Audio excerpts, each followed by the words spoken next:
Back to Genesis, and it's only the last 3 songs on the album. Why do I always do this, man? Hi guys, welcome to Lee Reacts. I hope everyone's having a good day. I know I am. Oh god, why do I do this?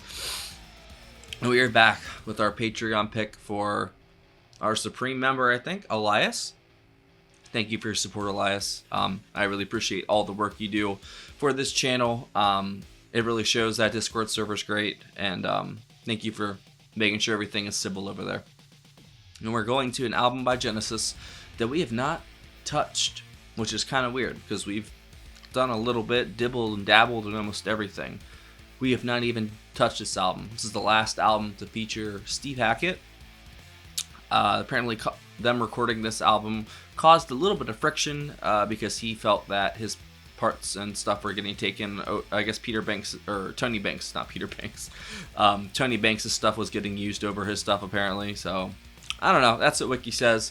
And he left after this album. So I'm excited to see what we got in store. This is the last 3 songs, I believe, on Wind and Wuthering. Unquiet Slumbers for the Sleepers. What? Hold on, never mind. Fuck that.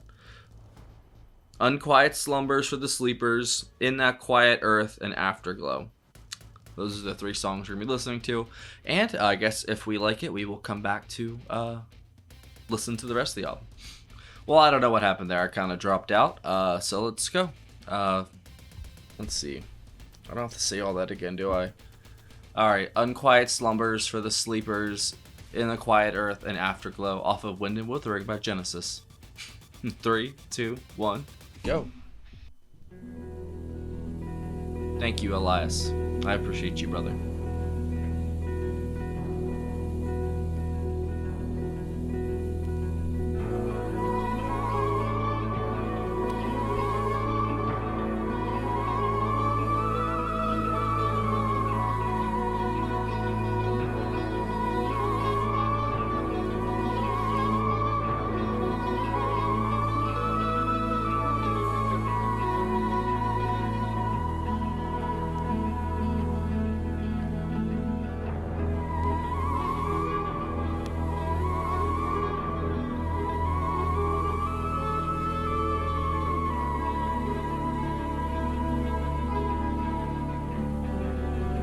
That's beautiful.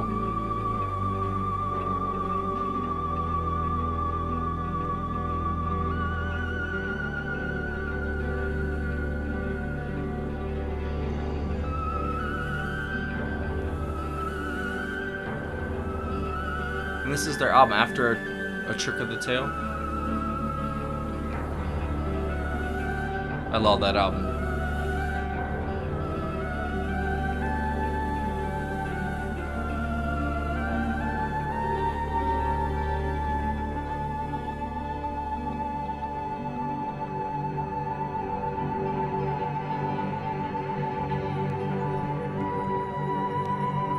Okay, Tony.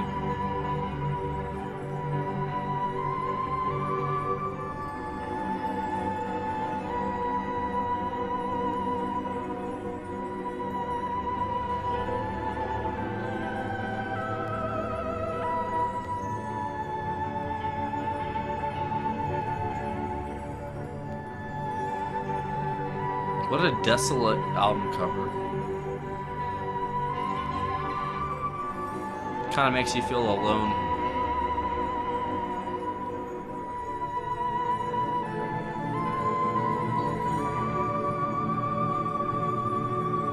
Last tree in the forest.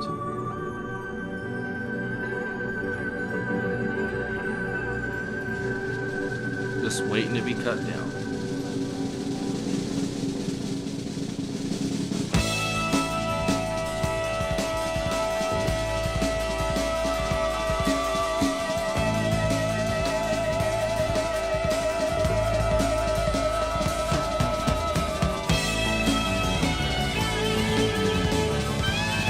Mike.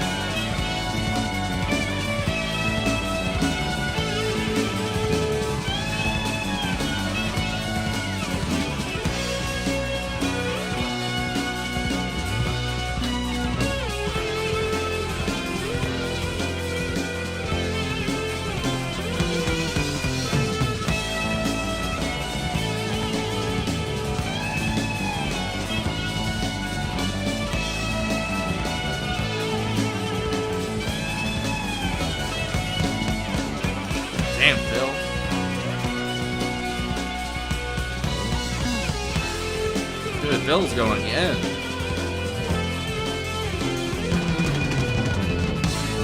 It's that Brand X Phil.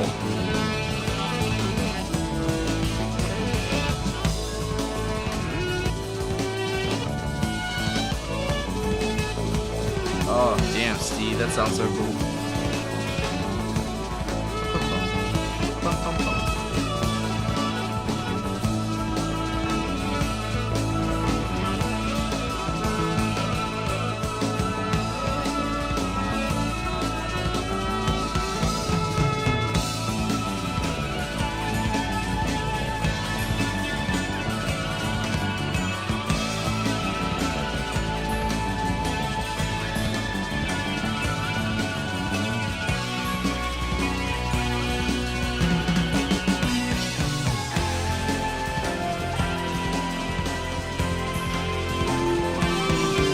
The atmosphere they create, man, it's just unbeatable. Freaking Tony Banks. Fucking Phil.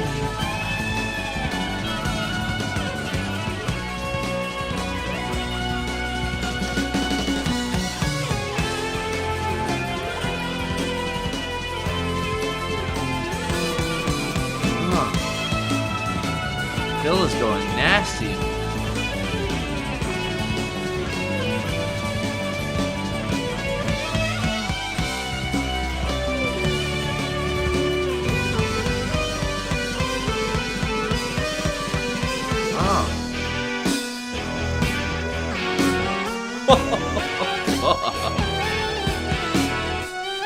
That was amazing. What a transition.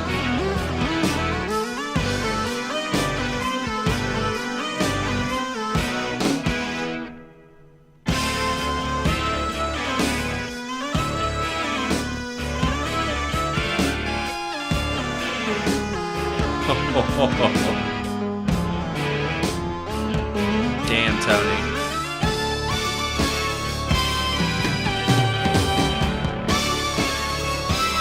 Elias, you rock, brother.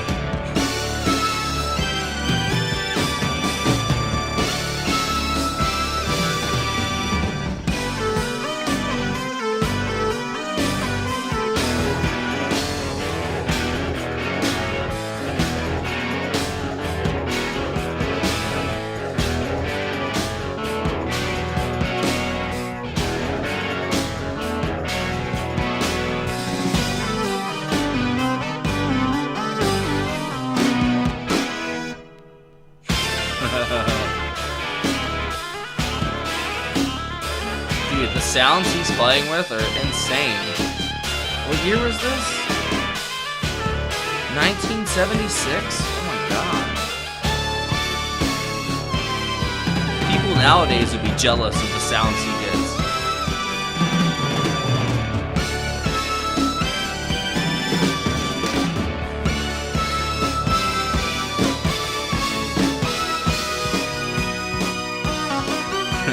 Good old analog.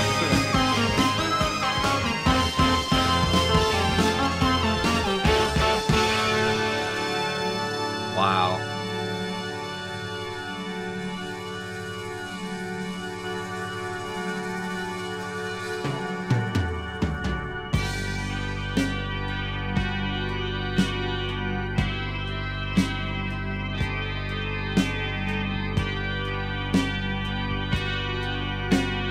They're so good at the slow atmospheric stuff, man. Like the dust that settles all around me, I must find a new home. The ways and hopes that used to give me shelter are all as one to me now. But I would search everywhere just to hear your call. Walk upon stranger roads through this one little world. Yeah. I used to know before. I miss you. What a talented guy Phil is. Crazy. Then the sun reflecting off my pillow, bringing Oh man, warmth of new life. I have something heart-wrenching. I hope I remember it. And the sounds that echoed all around me, I caught a glimpse of in the night. But now I've lost everything. I give to you Ooh, it's so good. my soul, the meaning of all that I believed before escapes me in this world of none, no thing, no one. And my words are everywhere, just in you. You're gone. Wow. And walk upon stranger roads than this one. It's powerful. I used to know before, and now I've lost everything. I give to you my soul, the meaning of all that I believed before escapes me in this world of ours. I miss you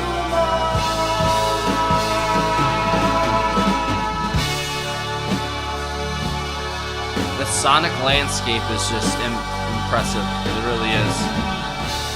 The shit they create is otherworldly.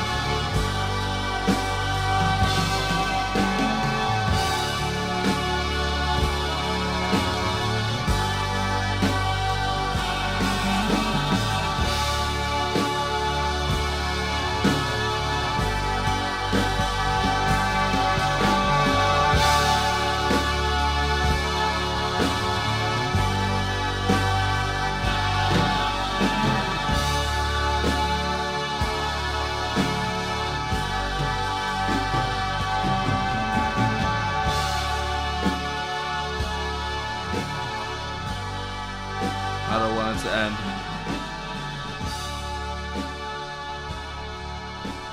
I guess we have to listen to this album now.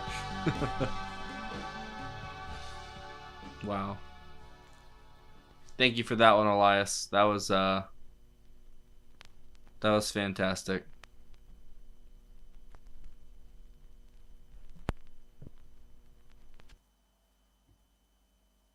Sound like somebody was walking. Huh. Interesting. Man. Well, I see why Steve was mad, because, yeah, Tony... Oh, man. So what my heart-wrenching thought was, that was absolutely gorgeous, but imagine that with Peter Gabriel, too. Just imagine that three set of songs with Peter. Or, right, it's 3, right? Technically, yeah. Just, I think he would have added so much to that, because they were going for an old Genesis type sound here. And I know Trick of the Tail was very different compared to a lot of their older stuff, and I love Trick of the Tail. It's probably, other than Selling England, it's my most replayed from songs at least from it that I listen to. Like, listen to Squonk all the time. It's very memorable and catchy. This kind of felt like it was tapping into something different. It was tapping into that vein that old Genesis used to, that kind of like ancient, almost British, not even ancient, but like just that Britishness and just that mystique behind Britain. And the music itself, if you can just imagine, the lands of, Britain. I don't know. But they always just remind me of the UK and all that, and Ireland, Scotland, all that stuff. I don't know why. I guess it's just the music. We just listened to XTC today as well, or you're going to be watching that later. I don't know how the videos are going to be scheduled, but that gave me an English vibe too. And this is, I don't know. This is really, really good, and might be one of my favorite things from Genesis. I've heard that transition. At least that's like a top 3 moment for me in Genesis. That was so, so good. Maybe not top 3. I'll say like top 5. Uh, I don't know, but they definitely were going for that old Genesis sound. It was just missing Peter, you know? And I feel like it's incomplete without Peter. Just that if they're going for that sound at least. It was kind of a mix between that and like, you know, what they did on Trick of a Tail, but I feel like they kind of went back further here. But yeah, that was really, really good. Obviously, the bass. Mike Rutherford is a monster back there. He's a criminal. He needs to be stopped because he is murdering that bass. And I don't know. He uses the bass pedals too here. Yeah. So 4, 6, and 8 string bass, 12 string acoustic bass pedals, backing vocals for the whole album. Phil Collins, vocals, drums, cymbals, percussion. Steve Hackett, electric guitars, nylon classical guitar, 12-string guitar, a kalimba, and an auto harp, and then Tony Banks playing every synthesizer and keyboard known to man. These guys are just so talented. Even like down Peter, they're still one of the best at what they do because it's it just takes you away so far, and sometimes you need that. And this just, especially with that album cover, we were talking about that in the XTC video too, how important the album cover is. And I think that one, I don't know. I think about it. It kind of just brings that feeling of loneliness and despair and isolation almost. I don't know if it's supposed to be like the beauty side of that. How, you know, it's good to be isolated sometimes so you can be by yourself and re-examine things, or it could be the negative side of it of, you know, pushing people away and just being an island like I am, and you know, just the bad side of it. But I definitely feel I get the themes of isolation and despair almost at points from the album cover, and the music itself not so much, but when put together I kind of get this strange nostalgic feeling for something I haven't even heard. It's really strange. But I you can't go without crediting Tony here. This he does 50%, I'd say 60% of the work here of just creating this whole world. Like I said, the sonic landscape, it's impeccable. There we go, that fucking word again. I think they're one of my favorites, if not my favorite, at least with Tony. Is my favorite keyboard player just because he's so good at just making things come to life. I don't know, whatever they were going for here. Like, I haven't heard the whole album, so I could be missing a lot of context and a lot of, you know, they're bringing stuff back and motifs and doing all kinds of stuff over again, you know, for a reprise or something. But that's what they do with the other albums. I don't know if that's what they're doing here. If that is, I'm guessing the rest of the album's just as good then, because this 3-song sample, I guess, was fantastic. Thank you for sending in it, Elias. I say Steve Hackett and I can't, honestly, all 4 of them, dude. All 4 of them shined here so brightly. It really did. Phil was an absolute monster in the first half. I mean, that was like Brand X, you know, style Phil, just going crazy back there, and his timing and whatever the fuck he was doing. Like, he was doing this thing. But then when he sings, he kind of switches it back to something a little more, you know, manageable and simple, which I understand completely because he's got a great voice. And he's got to sing and play at the same time, which is fucking hard. Especially to do that well. And he just does it seamlessly, and it's fantastic. Steve Hackett, the guitars are more evident, I guess, in the first half too. The second half, well, I say second half, like I'd say once Phil started singing, I guess that would be Afterglow. The tempo kind of changed and they kind of slowed down just a little bit, but I think Steve Hackett's guitars in the instrumental were fantastic. I guess that was the 2 songs, Unquiet Slumbers and In That Quiet Earth. The first one was written by Hackett and Mike. The second one was written by everybody. And then Afterglow was written by Tony Banks. Well, that makes sense, son. That's why it was very Tony Banks heavy, which I am all for because I love it. That man, oh, damn it. Richard Wright, I forgot. Damn, I couldn't pick between those 2. That's crazy. I just remembered, like, wait a second, didn't I say Richard Wright was my favorite? Fuck, man. That's a tough one. Maybe we'll do like a bracket challenge one day for like keyboard players. Just like go down the list, see who wins. That'd be pretty funny. I don't know, man. I really like this. Phil's vocals were good. I really like his vocals on A Trick of the Tail. They just, I don't know, they blend in almost seamlessly. They're different but not at the same time, like compared to what Peter did. Like he does a whole different thing, a whole different shtick. But it still was very reminiscent of Peter. And here, not so much. This is more Phil Collinsy for the vocals, which is, there's no problem with that. But like I said, they were going for the old Genesis sound, it kind of felt like. So maybe, I don't know. But yeah, it hit me hard though. It felt really good to listen to Genesis. It's been a while, especially like something we did Duke's Travels like a month or two ago. It's just been, I have tons of requests, and unfortunately, not all of them are for Genesis. I wish they were, because I would do way more. But this has inspired me to hopefully do more from this album, to check the rest of it out, because if it's this good, I definitely want to hear it. Because like I said, a trick of the Tail has almost endless replay value. I don't know if this album does too, but we're going to find out. So thank you for watching, guys. If I had to pick something, I definitely would say that Tony Banks's many synthesizer, his army of synthesizers, was my favorite part, along with Phil's crazy drums in the instrumental. So I think that's it out of me. Thank you again, Elias, for sending that in. I appreciate you. If y'all know, we have a Patreon right here. That is a picture of it. There's a link in the description. If you join the $15 tier or up, you get one free request a month, just like Mr. Elias did here. There's rules and guidelines and stuff that are posted at the top. It's like pinned, so you'll see it once you join the Patreon. If you want access to all of our block videos and tons of full album reactions to all kinds of different bands like the Beatles and Blind Faith, King Crimson, all kinds of stuff, you can join any of the tiers. And we'd love to have you. If you got a song you think the world needs to hear, I'm game. Let's go. We also have a Discord server too as well, if you'd like to come chat, hang out with us. And there's a PayPal link in the description for tips, requests, and anything else. Thank you for watching. Genesis forever.